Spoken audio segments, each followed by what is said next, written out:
নমস্কার। দেখুন, আগের যে ভিডিওতে আমরা দেখেছি সেটা হচ্ছে ধনুরাশির বেশ কিছু চ্যালেঞ্জিং ফেজ এই 2026 সালে যে সব ভালো হবে, ম্যাক্সিমাম সবাই আনন্দে ছিলেন যে আজ 26 সাল ঢুকছে মানে আমাদের সব কিছু ভালো হবে। তা সেটা যে নয়, বেশ কিছু জায়গায় আপনাদের চাপে থাকতে হবে, সেই নিয়ে আপনারা একটা ভিডিও পেয়েছেন। সেটা আমি বিশ্লেষণ করে আমার যেগুলো যেগুলো বেরিয়েছে সেগুলো আপনাদের সঙ্গে শেয়ার করেছি। সেই জায়গাগুলো আপনারা অবশ্যই সতর্ক থাকবেন। এবং সেই সঙ্গে আমি বলেছিলাম যে শুধু যে খারাপ তা তো নয়, কিছু জিনিস আছে যেগুলো আমাদের সত্যি করেই খুব ভালো হতে চলেছে। সেটা খুব বেশি নয় কিন্তু, হ্যাঁ। তো সেই জন্য আমি আগে চ্যালেঞ্জিং ফেসের ভিডিওটা আমি দিয়ে দিয়েছি, আপনাদের সঙ্গে শেয়ার করেছি। যারা ওটা দেখেননি এখনো তারা ওটা দেখে নেবেন। আর আজকে যেটা আমি নিয়ে এলাম সেটা আপনাদের যে কথা দিয়েছিলাম যে ভালো জিনিস যেগুলো রয়েছে সেগুলো নিয়ে আলোচনা করব। তো ভালো জিনিস কোন কোন মাঝে রয়েছে, কিভাবে কি হবে, সেইটাই আজকের আলোচনার বিষয়বস্তু। তো তার আগে প্রথমেই সকলকে আমার রিকোয়েস্ট রইল, যারা এখনো পর্যন্ত লাইক সাবস্ক্রাইব করেননি অবশ্যই চ্যানেলটিকে সাবস্ক্রাইব করে রাখুন। তাহলে নিত্য নতুন আমাদের বিভিন্ন রকম ভিডিও দেখতে পাবেন যেগুলো আমরা ছাড়ছি। তো যাই হোক, এবার মূল আলোচনার বিষয়ে আমি আসছি। দেখুন, 2026 সালে এই যে 12টা মাস, তার মধ্যে জানুয়ারি মাস শুরু হয়ে গেছে। জানুয়ারি মাসটা আমি বলেছিলাম যে খুব একটা ভালো যাবে না, তার মধ্যে একটা চাপ থাকবে। আপনারা সেটা নিজেরাও বুঝতে পারছেন যে হ্যাঁ, চাপে রয়েছেন। যদি সত্যি আপনাদের চাপ রয়েছে, যদি মনে হচ্ছে যে হ্যাঁ আমাদের চাপে চলছে, আমার সঙ্গে আপনি একমত, তাহলে অবশ্যই কমেন্টে লিখে পাঠান যে হ্যাঁ আপনার সঙ্গে আমি একমত। তো যাই হোক, বেশ কিছু জাতকের রয়েছে আবার কয়েকটা মাস রয়েছে ভাগ্যের একটা ভালো সাপোর্ট পাবেন। বেশ কিছু জায়গায় আপনারা লাভ হবে। কোন কোন জায়গায় মোটামুটি লাভ হবে, কি কি রয়েছে সেগুলো একে একে বলি। লাভের দিক রয়েছে, আমাদের বড় সুযোগ আসতে পারে, আমাদের ভাগ্যের একটা বড় জোরালো সাপোর্ট পাবো। হঠাৎ করে আমাদের লাভ আসতে চলেছে। আবার বছরের সেরা কিছু সময়ও রয়েছে যে সময় আমরা বেশ সব দিক দিয়ে লাভবান হব। তো আমি এই জিনিসগুলো একে একে আলোচনা করছি। প্রথমেই আমরা দেখে নেবো যে আমরা কোন কোন দিকে লাভের দিকটা আমরা দেখে নিচ্ছি যে কোন কোন জায়গায় আমাদের লাভটা অ্যাকচুয়ালি হতে পারে। সেইটা হচ্ছে আপনার যাদের দেখবেন আটকে ছিল কিছু টাকা বিভিন্ন জায়গাতে, সেটা হয়তো শেয়ার মার্কেটে হতে পারে বা পুরনো লগ্নি বা আপনার কাউকে টাকা দিয়েছিলেন, সেই সমস্ত জায়গা থেকে টাকা আপনারা ফেরত পাবেন। সেটা কখন হবে? মোটামুটি জানুয়ারির 15 তারিখের পর থেকে ফেব্রুয়ারি, এই যে টাইমটা, এই টাইমের ভিতর এটা কিন্তু হওয়ার সম্ভাবনাটা ম্যাক্সিমাম হয়ে যাচ্ছে। পুরনো বিনিয়োগ ছিল, সেখান থেকে এবার লাভ আপনি কিন্তু ওই সময়টাতে দেখতে পাবেন। আর সেই ধরুন অনেকজনা শেয়ার মার্কেটে তো লগ্নি করে রাখেন, যদি লগ্নি করে রেখেছেন সেই সময় যেটা আমি টাইমটা বললাম, ওই টাইমে যদি আপনারা মোটা লাভ দেখেন অবশ্যই সেটাকে উইথড্র করবেন। তার কারণ তা নাহলে কিন্তু আবার পরের মাস থেকে আপনাদের যখন সময় আসবে খুব ভালো নাও হতে পারে। সেজন্য ওই সময়টা সুযোগটা কাজে লাগাবেন। চাকরিতে যারা ইন্টারভিউ দিচ্ছিলেন তাদের দেখবেন হয়তো এই যে সময়টা যেটা বললাম, জানুয়ারি থেকে 10 তারিখের পর থেকে ফেব্রুয়ারি সময়ের ভিতর আপনার একটা সুযোগ একটা আসছে চাকরিতে জয়েন করার। ব্যবসা যারা করছেন তাদের ক্ষেত্রে নতুন নতুন ক্লায়েন্ট আসবে এই সময়টাতে। তো এই সময়টাতে হঠাৎ হঠাৎ বেশ কিছু সুযোগ আপনারা কিন্তু পেতে চলেছেন। এবার সুযোগ সবাই কম বেশি পাবেন, তাহলে সব থেকে বেশি কারা লাভবান হবে? না, যাদের কিনা ভালো গ্রহের দশা বা অন্তর্দশা একটা চলছে, ঠিক আছে, তারাই কিন্তু এই সুযোগটা বেশি পাবেন। ঠিক আছে। তো এরপর দেখুন, বড় একটা আপনার সুযোগ এছাড়াও রয়েছে। সেই বড় সুযোগটা তো বুঝলাম আমরা। এবার ভাগ্যের কিছু জায়গায় আমরা সাপোর্ট পেতে চলেছি। কোন কোন জায়গার থেকে আমরা ভাগ্যের সাপোর্টটা পাবো? দেখুন, ছক যেটা বলছে আমার, তাতে করে আমি দেখতে পাচ্ছি যে জমি, বাড়ি, গাড়ি, এই তিনটে জায়গায় আপনি ভাগ্যের সাপোর্ট পেতে চলেছেন। 1 নম্বর। 2 নম্বর পাবেন কোথায় না, মোটামুটি আপনার 4th হাউস মানে হচ্ছে পারিবারিক সম্পত্তি একটা লাভ আপনার হতে চলেছে। আর 10th হাউসের সঙ্গে যেহেতু কানেকশন মানে হচ্ছে আপনার 4th এর অপোজিটে হচ্ছে আপনার 10th, মানে সরকারি যারা কাজ করছেন সেখানেও একটা সুযোগ, একটা ভাগ্যের সাপোর্ট ওখানে পাবেন। ঠিক আছে, দীর্ঘদিনের যে আপনার ইচ্ছা ছিল সেই ইচ্ছাটা কিন্তু একটা পূরণ হওয়ার সুযোগ রয়েছে। কিন্তু এই যে ভাগ্যের সাপোর্ট সেটা কখন পাবেন আপনি? পার্টিকুলার লিখে রাখুন, জুন মাসের 7 তারিখ থেকে জুলাই মাস। এই যে জুন মাসের 7 তারিখ থেকে জুলাই মাস, এই সময় আপনারা ভালো ভাগ্যের সাপোর্ট পাবেন। যে যে জিনিসগুলো বললাম এইগুলো দেখবেন ম্যাক্সিমাম বহু জনাকার হচ্ছে। যাদের হয়ে যাবে অবশ্যই কমেন্টে লিখে পাঠাবেন যে হ্যাঁ আমার হয়েছে। হঠাৎ করে একটা লাভও হতে পারে। কোন কোন জায়গায়? কারুর ক্ষেত্রে দেখা যাচ্ছে যে অষ্টম ঘরের সঙ্গে যাদের বা অষ্টমপতির দশা চলছে এবং তারা অষ্টমপতির কাজও করছেন, কর্মের সঙ্গে লিপ্ত আছেন, তাদের ক্ষেত্রে বলছি হঠাৎ করে লটারি পাওয়ার একটা যোগ, হঠাৎ করে লটারি প্রাপ্তির একটা যোগ, বা মৃত মানুষের একটা সম্পত্তির একটা যোগ, বা ট্রেডিং বা শেয়ার থেকে একটা মোটা প্রফিট হঠাৎ করে হয়ে যাবে, যেটা আপনি এক্সপেক্ট করেননি। আনএক্সপেক্টেড মানি আপনার কিন্তু আসতে চলেছে।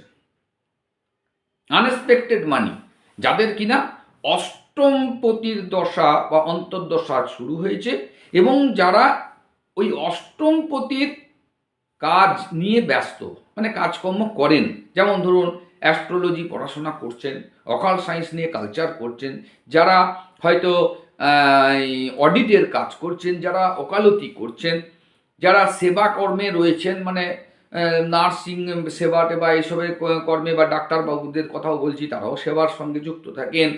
তারপর আরও কিছু ব্যক্তি রয়েছেন যারা কিনা ওই রিসার্চ ওরিয়েন্টেড কাজ করছেন। তাহলে এগুলো সব অষ্টম ঘরের কাজ হচ্ছে। আর সেই গ্রহেরই যদি অন্তর্দশা আপনার চলে, তাহলে জেনে রাখেন একটা ভালো রকম প্রাপ্তিযোগ আপনাদের হচ্ছে ওই সময়। সেই সময়টা কখন বলছি, যারা ঋণ নিয়েছিলেন, ঋণ শোধ হচ্ছিল না, ওই সময়টাতে হঠাৎ করে টাকা চলে আসবে বিভিন্ন সোর্স থেকে, দেখবেন ঋণ আপনার মুক্ত হয়ে গেছে। সেই সময় যদি আপনি কোনো বড় লগ্নি বা ঝুঁকি নিয়েছেন তাহলে খুব লাভবান হয়ে যাবেন। কিন্তু সতর্কতা, সবাই কিন্তু নয়। যাদের ওই দশাটি চলছে বা ওই কর্ম করছেন তাদের ক্ষেত্রে। আর সেই সময়টা কখন? মোটামুটি আপনি ধরে রাখুন সেপ্টেম্বর মাসটা পুরোটাই। এই সময়টা আপনাদের ক্ষেত্রে একটা হঠাৎ প্রাপ্তির যোগ কিন্তু চলে আসছে, হঠাৎ প্রাপ্তির যোগ।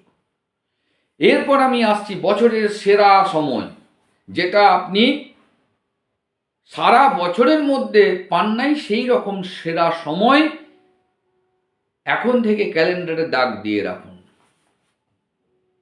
সেই সময় কি কি হবে? বছরের সেরা সময় মানে বুঝতেই পাচ্ছেন যা যা হবে সেগুলো সব রিমার্কেবল হবে। যেমন ধরুন বড় একটা আর্থিক সমস্যা থেকে আপনি মুক্ত হতে চলেছেন, বড় আর্থিক সাফল্য হঠাৎ করে কোনো জায়গার থেকে, তখনও কিন্তু আপনার ব্যবসা একটা চরম পর্যায়ে উঠবে, একটা ভালো অর্থপ্রাপ্তির যোগ সেই সময়টাই চলে আসছে। সমাজে আপনার মান সম্মান হঠাৎ করে দেখবেন সবাই মিলে এমনভাবে বাড়াচ্ছে যে আপনি নিজের প্রতি নিজেই বিশ্বাস রাখতে পারবেন না, যে এই মানুষই আমার আগে বদনাম করতো বা আমার সঙ্গে খারাপ ব্যবহার করতো, তারা আপনাকে সবসময় ডাকছে, আপনার পরামর্শ নেওয়ার চেষ্টা করছে। আপনার একটা ভালো ফিলিংস আসবে, মনের মধ্যে একটা আনন্দ, একটা নিজেকে একটা উপলব্ধি করবেন সেই সময়। বিদেশে যারা আছেন তাদের ক্ষেত্রে চরম লাভ সেই সময়। যারা বিদেশে রয়েছেন বা অনেকটা ডিস্টেন্সে, ঘর থেকে অনেক দূরে কর্মসূত্রে রয়েছেন বা পড়াশোনার সূত্রে রয়েছেন, তারা সব থেকে বেশি লাভবান হবেন। এবার যারা বিদেশ যাওয়ার চেষ্টা করছিলেন কিন্তু হচ্ছিল না, সেই সময় দেখবেন হয়ে গেছে। সেই সময় দেখবেন বিভিন্ন রকম যোগাযোগ হয়ে যাবে যে আপনার কিন্তু হচ্ছে। সেই সময় এমন কিছু হয়তো কাজ করবেন আপনারা যাতে করে আপনার স্থায়ী ভবিষ্যৎও তৈরি হতে পারে। ওই পার্টিকুলার টাইম, সেটা কোনটা? নভেম্বরের 15 তারিখ থেকে ডিসেম্বরের ওই 27-28 তারিখ, মানে ডিসেম্বরটা পুরোটাই ধরে রাখুন, একটা ভালো সুযোগ। এইবার এর সঙ্গে লাভটা যদি আরও বাড়াতে চান, তার সঙ্গে ছোট আমি টিপস বলে দিচ্ছি, যেটি আপনি এখন থেকে রেগুলার করলে আরও ভালো উপকৃত হবেন। প্রত্যেক বৃহস্পতিবার হলুদ ফুল দিয়ে নারায়ণকে পুজো দিন। প্রত্যেক বৃহস্পতিবার হলুদ ফুল দিয়ে নারায়ণকে পুজো দিন, 1 নম্বর। 2 নম্বর, একটা কাগজে বেশ লাল কালি দিয়ে লিখুন, সর্বমঙ্গল মঙ্গল্যে শিবে সর্বাত্ম সাধিকে শরণ্যে ত্র্যম্বকে গৌরী নারায়ণী নমস্তুতে। এই যে মন্ত্রটা আছে আপনি বিভিন্ন জায়গায় পেয়ে যাবেন, না পেলে কমেন্টে লিখে পাঠাবেন, আমি অবশ্যই লিখে দেবো। তো এইটিকে বড় বড় করে সুন্দর করে গোটা গোটা করে লিখে উত্তর দিকে দেওয়ালে পুজোর ঘরে আপনি চিটিয়ে দেখুন। এবং প্রত্যেক দিন যখন আপনি ঠাকুরকে পুজো করছেন বা ধূপ দেখাচ্ছেন, অবশ্যই মন্ত্রটিকে 3 বার বলবেন, ঘর থেকে বেরোবেন, অবশ্যই 3 বার বলবেন। দেখুন সর্ব কাজে আপনারা সিদ্ধি পাবেন। আর যাদের গুরু মন্ত্র নেওয়া আছে, আমি প্রত্যেক ভিডিওতে বলি যে গুরু মন্ত্র প্রতিদিন জপ করুন। গুরু মন্ত্রটা অবশ্যই জপ করবেন, বিশেষ করে ধনুরাশির ক্ষেত্রে, কেন গুরুই হচ্ছে আপনাদের সব। যদি গুরু জাতীয়, যাকে গুরু মানতেন বা গুরু মেনেছেন বা গুরু রয়েছে, তার যদি অশ্রদ্ধা আপনি করেছেন, জানবেন জীবনে আপনি কিন্তু একদম রসাতলে যেতে চলেছেন, এটুকু মাথায় রাখবেন। সেজন্য গুরু জাতীয় লোক, যাকে আপনি গুরু বিশ্বাস করেন, গুরু ভক্তি করেন, তাকে অবশ্যই সম্মান করুন এবং তার কথা শুনে চলুন, এবং গুরু মন্ত্রটা প্রতিদিন জপ করুন, প্রতিদিন নিয়ম করে। যাদের গুরু নেওয়া নাই, ইচ্ছা আছে গুরু নেওয়া, এই সময় গুরু নিয়ে নিন, তাহলে আপনি জীবনের পথটা খুঁজে পাবেন। অহংকার আর তাড়াহুড়ো করে কোনো কিছু করবেন না, ব্যাস। এরপর আপনাদের আরও একটা জিনিস বলতে চলেছি, যেটা অবশ্যই ডায়েরিতে নোট ডাউন করে রাখুন। একটা বিশেষ সময়, সেই বিশেষ সময়টাতে কি কি হবে, অনেক কিছু লাভ হবে, অনেক কিছু লাভ হবে। যেমন আমি সতর্কমূলক একটা ভিডিও দিয়েছিলাম, এই জায়গায় আপনাকে সতর্ক থাকতে হবে, অবশ্যই সতর্ক থাকবেন। আর ঠিক একইভাবে আজকে আপনাকে বলে দিচ্ছি যে একটা বিশেষ সময় আপনাদের জীবনে এবছর আসতে চলেছে। সেইটি যদি জানতে চান, যদি মনে হয় যে আমার ভিডিও আপনাদের উপকারে আসছে, আপনাদের কাজে লাগছে, অবশ্যই লাইক সাবস্ক্রাইব করবেন, 5 জনের মধ্যে শেয়ার তো করবেন, যাতে আরও 5 জনের উপকার হয়। এবং কমেন্টে লিখে পাঠাবেন যে সেই বিশেষ সময়টি আমরা জানতে চাই। তার জন্য একটা স্পেশাল ভিডিও আপনাদের জন্য আমি বানাবো। সেই বিশেষ টাইমটাকে বের করে জেনে রাখুন, এই বছরেই কিন্তু সেটা রয়েছে। কোন তারিখ থেকে কোন তারিখ পার্টিকুলার, সেটা কি কি হতে পারে ইন ডিটেলস আপনাদের, কারণ এই ভিডিওতে করতে গেলে অনেক বড় হয়ে যাচ্ছে, সেই জন্য এইটাতে আর করলাম না। আপনারা ওটা কমেন্টে লিখুন, যদি প্রয়োজন হয় তাহলে লিখবেন, তাহলে আমি অবশ্যই এটা ভিডিওটা আমি করছি আপনাদের জন্য। তো আজকে এই পর্যন্তই রইল। আশা করি আপনাদের বছরটা খুব ভালোই যাবে। আর নারায়ণের কৃপায়, মহাদেবের কৃপায় আপনারা সকলে সুস্থ থাকুন, সুন্দর থাকুন। ধন্যবাদ। পরের ভিডিওতে আপনাদের সঙ্গে আবার দেখা হবে। হর হর মহাদেব।